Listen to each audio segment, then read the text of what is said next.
बहुत पुराने समय की बात है, जब धरती पर्शियों के आश्रमों में वेदों की ध्वनि गूंजती थी और गांवों में लोग सूर्य देव को प्रणाम करके अपने दिन का आरंभ किया करते थे। उसी समय सरस्वती की एक प्राचीन धारा के किनारे बसा हुआ एक छोटा सा गांव था जिसका नाम देवकुंड था। देवकुंड के चारों ओर घने वन थे और वन के बीच एक पुराना देवालय था जहां ब्रह्मा, विष्णु और महादेव की आराधना एक ही पवित्र स्थान पर की जाती थी। उस गांव में माधव नाम का एक साधारण युवक रहता था। माधव के पास न कोई बड़ा धन था और न ही कोई राजसी वैभव था। उसके पास केवल अपने माता पिता की दी हुई भक्ति, कुछ पुरानी धार्मिक धरोहरें और भगवान के चरणों में अटूट विश्वास था।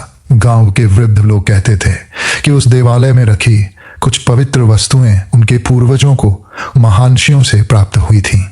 उनमें एक छोटी सी शिला थी जिस पर भगवान विष्णु के चरणों जैसी आकृति बनी हुई थी। एक तांबे का प्राचीन पात्र था जिसे यज्ञों में पवित्र जल रखने के लिए प्रयोग किया जाता था।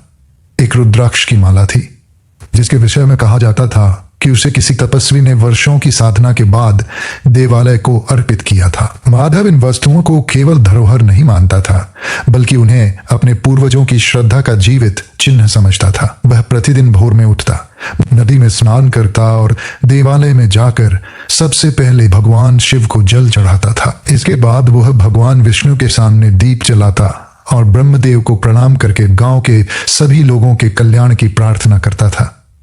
माधव की माँ उससे कहती थी कि बेटा, भगवान को बड़े चढ़ावे की आवश्यकता नहीं होती, भगवान तो मन की सच्चाई देखते हैं। माधव मुस्कुराकर कहता था कि माँ, यदि मन सच्चा रहे तो सूखी मिट्टी भी भगवान के चरणों में फूल बन जाती है। समय बीतता और एक वर्ष ऐसा आया जब वर्षा ने जैसे धरती को छोड़ने का नाम ही नहीं लिया। पहले गांव के लोगों ने वर्षा को भगवान का आशीर्वाद समझा, लेकिन कुछ ही दिनों में नदी का जल अपने किनारों से बाहर निकल आया। खेत डूब गए और कच्चे घरों की दीवारें पानी में गलने लगीं। लोग अपने बच्चों और पशुओं को लेकर ऊंची भूमि की ओर जाने लगे। माधव ने भी अपने माता पिता को सुरक्षित स्थान पर पहुंचाया, लेकिन उसका मन देवालय में रखी पवित्र धरोहरों को लेकर व्याकुल हो उठा। उसके पिता ने कहा कि बेटा, प्राण बचाना सबसे आवश्यक है, देवालय की वस्तुएं बाद में देखी जाएंगी। माधव ने पिता के चरण छूकर कहा कि मैं अपनी जान भगवान के भरोसे छोड़ सकता हूं, लेकिन हमारे पूर्वजों की ये निशानी अकेली नहीं छोड़ सकता। वह घनघोर वर्षा के बीच देवालय की ओर चल पड़ा। चारों ओर पानी था और रास्ते का पता लगाना कठिन हो रहा था। कई बार उसके पैर कीचड़ में धंस गए, फिर भी उसने भगवान का नाम लेना नहीं छोड़ा। जब वो देवालय पहुंचा तो उसने देखा कि पानी मंदिर की सीढ़ियों तक आ चुका था। माधव ने सबसे पहले गर्भगृह में रखी पवित्र शिला को उठाया। उसके बाद उसने तांबे का पात्र और रुद्राक्ष की माला कपड़े में बांधकर अपने सीने से लगा ली। उसी क्षण मंदिर की एक पुरानी दीवार का हिस्सा पानी के दबाव से गिर पड़ा। माधव कुछ पल के लिए भय से कांप उठा। उसने आंखें बंद करके कहा कि हे महादेव, यदि मेरे भीतर कोई दोष है तो मुझे दंड देना, लेकिन इस धरोहर को अपनी शरण में रखना। फिर उसने भगवान विष्णु का नाम लिया और धीरे धीरे मंदिर से बाहर निकल आया। वह किसी चमत्कार की प्रतीक्षा नहीं कर रहा था, वह केवल अपने कर्तव्य को पूरा करने का प्रयास कर रहा था। कई दिनों तक बाढ़ का पानी गांव के आसपास फैला रहा। लोगों ने ऊंची भूमि पर अस्थायी आश्रय बनाए और एक दूसरे की सहायता करके जीवन बचाया। माधव भी उन लोगों के बीच रहा और अपनी बचाई हुई धरोहरों को सुरक्षित स्थान पर रखकर प्रतिदिन उनकी पूजा करता रहा। बाढ़ उतरने के बाद देवकुंड की दशा बदल चुकी थी। कई घर टूट गए थे, खेतों में गाद भर गई थी और पुराना देवालय भी बहुत क्षतिग्रस्त हो गया था।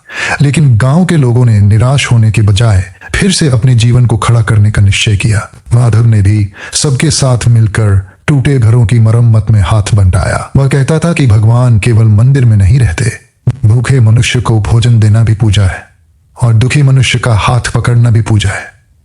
इसी बीच दूर के प्रदेशों से संघर्ष और आक्रमण की खबरें आने लगीं। कई गांवों के लोग अपने घर छोड़कर सुरक्षित स्थानों की ओर जाने लगे। देवकुंड के वृद्धों को भय था कि यदि आक्रमणकारी यहां पहुंचे तो मंदिर की बची हुई धरोहरें भी नष्ट हो सकती हैं। माधव ने गांव के लोगों से कहा कि हमें किसी से वैर नहीं करना चाहिए, लेकिन अपनी श्रद्धा और पूर्वजों की निशानियों की रक्षा करना हमारा धर्म है। उसने उन पवित्र वस्तुओं को एक सुरक्षित स्थान पर छिपा दिया। वह स्थान गांव से कुछ दूर एक पुराने पीपल वृक्ष के नीचे बनी छोटी सी भूमिगत जगह थी। माधव ने वहां धरोहरें रखी और ऊपर से मिट्टी तथा पत्थरों से स्थान को ढक दिया। उसके बाद उसने किसी को उस स्थान का रहस्य नहीं बताया। दिन बीतते गए और आक्रमण का भय बढ़ता गया। माधव ने कई रातें जागकर बिताई। कभी उसे लगता कि कोई उसके पीछे आ रहा है और कभी दूर से घोड़ों की आवाज सुनाई देती, लेकिन हर बार वो भगवान शिव का नाम लेकर अपने मन को शांत करता। एक रात उसने अपनी माँ से कहा कि माँ, यदि कल मैं न रहूं तो भी इन धरोहरों को सुरक्षित रखना। माँ ने उसके सिर पर हाथ रखकर कहा कि बेटा, जो अपने धर्म के लिए खड़ा रहता है, भगवान उसका मार्ग कभी अकेला नहीं छोड़ते। कुछ समय बाद संघर्ष की आग उस क्षेत्र तक भी पहुंची। लोगों ने अपने घरों के द्वार बंद कर लिए और परिवारों को सुरक्षित स्थानों पर भेज दिया। माधव ने उस कठिन समय में भी किसी निर्दोष के प्रति घृणा नहीं रखी। वह कहता था कि अन्याय का विरोध करना आवश्यक है, लेकिन मन में अंधी घृणा रखना धर्म नहीं है। आक्रमणकारी चले गए तो गांव के लोग धीरे धीरे वापस लौटने लगे। देवकुंड फिर से बसने लगा। कई महीने बाद माधव पीपल के वृक्ष के नीचे गया और उसने मिट्टी हटाकर धरोहरों को बाहर निकाला। वह देखकर उसकी आंखों में आंसू आ गए कि पवित्र शिला, तांबे का पात्र और रुद्राक्ष की माला सुरक्षित थी। उसने उन्हें माथे से लगाया और कहा कि यह मेरी शक्ति नहीं, भगवान की कृपा है। लेकिन कहानी यहीं समाप्त नहीं हुई। एक दिन गांव में एक अजनबी वृद्ध आया। उसके चेहरे पर लंबी यात्रा की थकान थी और हाथ में एक पुरानी लकड़ी की छड़ी थी। वह देवालय के टूटे हुए स्थान के सामने खड़ा होकर बहुत देर तक चुप रहा। माधव ने उसे पानी दिया और पूछा कि बाबा, आप किसे खोज रहे हैं? वृद्ध की आंखों से आंसू निकल आए। उसने कहा कि मैं अपने घर को खोज रहा हूं। माधव ने उसका चेहरा ध्यान से देखा तो उसके मन में जैसे कोई पुरानी स्मृति जाग उठी। वह वृद्ध वास्तव में माधव का दूर का कुटुंबी था, जो वर्षों पहले अकाल और संघर्ष के दिनों में परिवार से बिछड़ गया था। माधव के पिता ने उसे पहचान लिया। घर में जैसे वर्षों बाद दीपक जल उठा। वृद्ध ने बताया कि उसने दूर दूर के प्रदेशों में भटकते हुए जीवन बिताया था और हमेशा अपने गांव लौटने की इच्छा रखी थी। माधव ने उसे गले लगाकर कहा कि आपका घर कभी आपसे दूर नहीं हुआ था, केवल रास्ता लंबा हो गया था। वृद्ध की आंखों से आंसू बहने लगे। उसने माधव से पूछा कि इतने संकटों के बाद भी तुमने अपने भीतर विश्वास कैसे बचाए रखा? माधव ने कहा कि विश्वास मैंने नहीं बचाया, विश्वास ने मुझे बचाए रखा। फिर उसने उस वृद्ध को सुरक्षित रखी गई पवित्र धरोहरें दिखाई। वृद्ध बहुत देर तक उन्हें देखता रहा।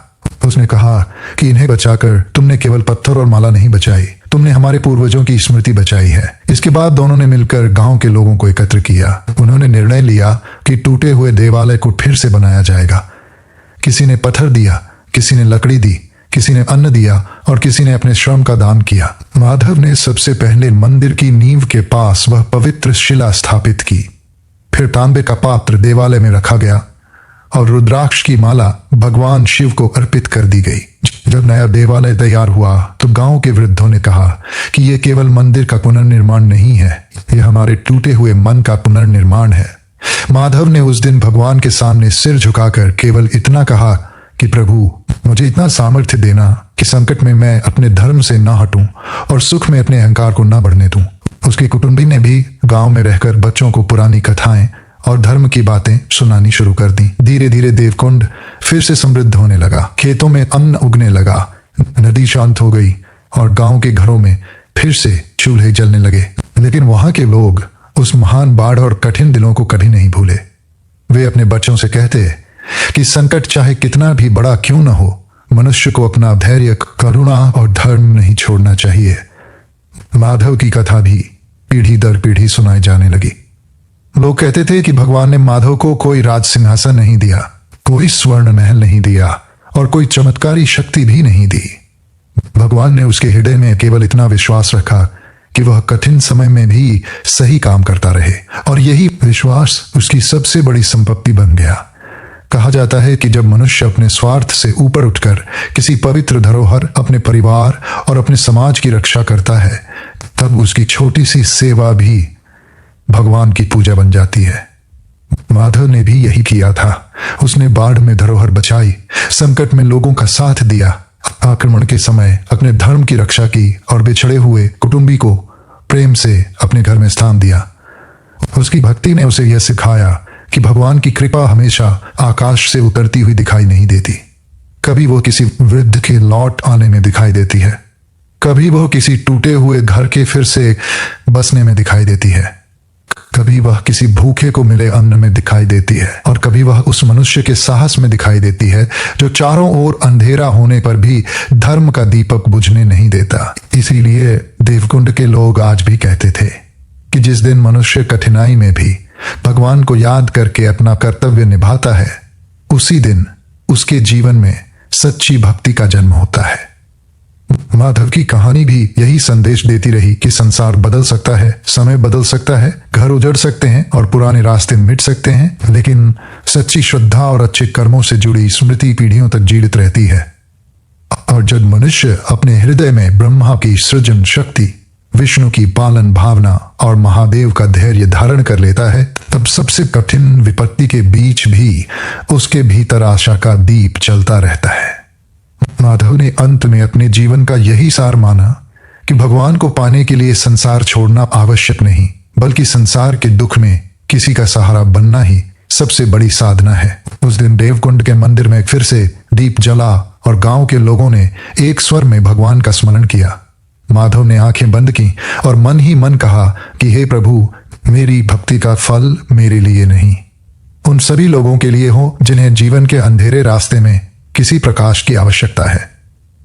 और कहते हैं कि उसी क्षण उसके चेहरे पर ऐसी शांति दिखाई दी जैसी लंबे तूफान के बाद शांत नदी के जल पर दिखाई देती है। If you enjoyed this video, there's plenty more waiting for you on Orc. Whether you're in the mood for historical stories, breaking news, horror, science, mythology, drama, crime, comedy or jokes, simply visit the playlist section on our channel and choose the content that matches your mood. Also, don't forget to check the video description. We've updated all of our playlists there, making it easy for you to find and enjoy the content that matches your interests. If you like our work and want to support us in creating more quality videos, please subscribe to Orc, like this video, and share it with your friends and family. Thanks for watching, and we'll see you in the next video.